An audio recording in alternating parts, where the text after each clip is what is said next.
This conference will now be recorded.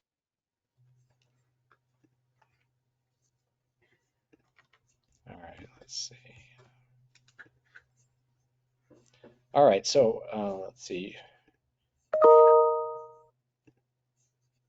Do you see my Osiris? Do you see a CT, David? Yes, indeed. All right. So I got two cases. So the first two, I mean, I got four. Two of these first two are the same diagnosis, um, and both were diagnosed on tissue biopsy.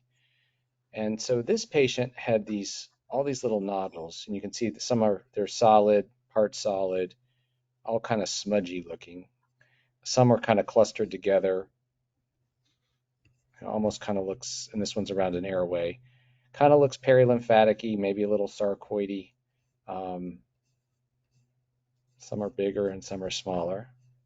So if I saw this, one of the things I would think about is sarcoid, just because they seem to be at least in a somewhat perilymphatic distribution. This one's a little unusual though. And then this was the one. It was just a short-term follow-up, but they were present before, and you can see again they have that stellate appearance, seem to be associated with airways. Kind of quite a few pretty big one down here. So I think sarcoid would be a reasonable differential. And then I'll show this other one.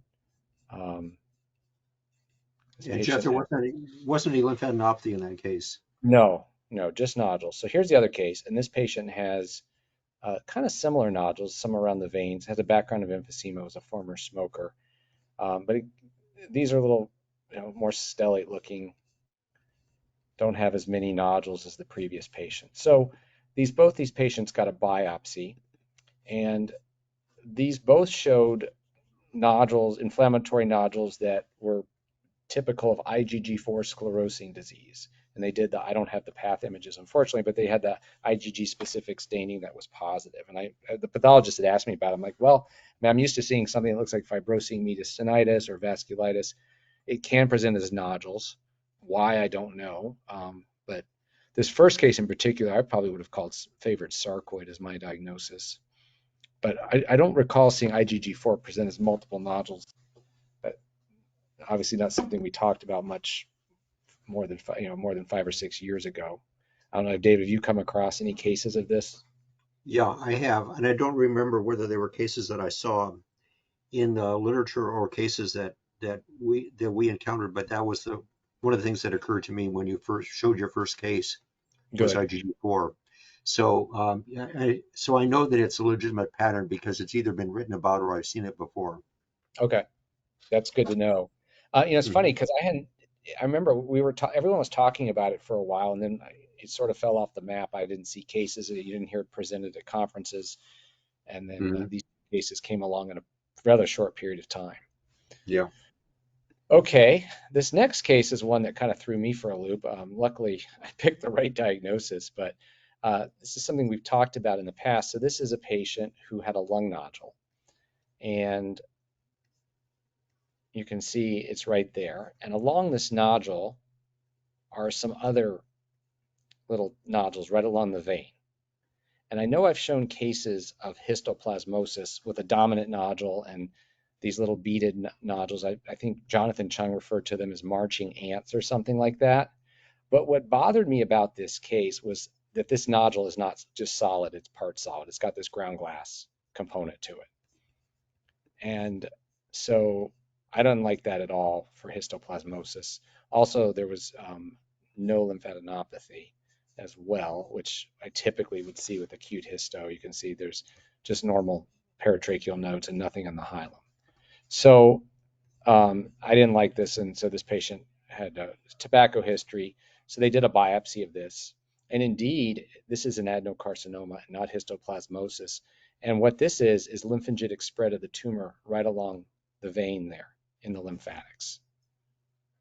Mm. But I've shown plenty of cases, and I've taught my residents over the years. If you see a dominant nodule with little satellites and the little beaded draining vein, it's almost certainly going to be histo. So in this case, it's important to recognize that this solid component is part of this part solid nodule that goes with it there.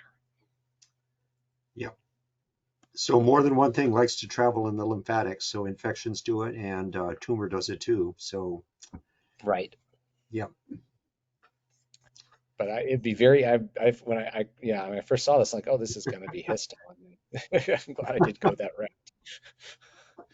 Um, okay, and then this last case, I hope I didn't show this one, but I don't think I did. This one threw me for a loop. And I showed it to a couple of my colleagues, and they came out with the same conclusion. So this patient came in with a cough. And on the frontal radiograph, you can see there's this pretty well-defined rounded opacity here behind the heart. So it's in the left lower lobe. And on the lateral radiograph, you can see it's very well circumscribed. It's got some funny lucencies. Now, some of these may just be overlapping structures, but we looked at this, we're like, oh, it looks like a Bachtelec's hernia.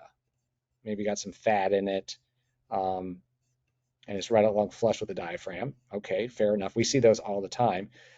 Fortunately, or maybe unfortunately for me, the patient got a CT because they were worried about a PE. I'm not, what prompted that? And this is a young person. You can see there's a lot of thymus there, but there's also some lymph node enlargement.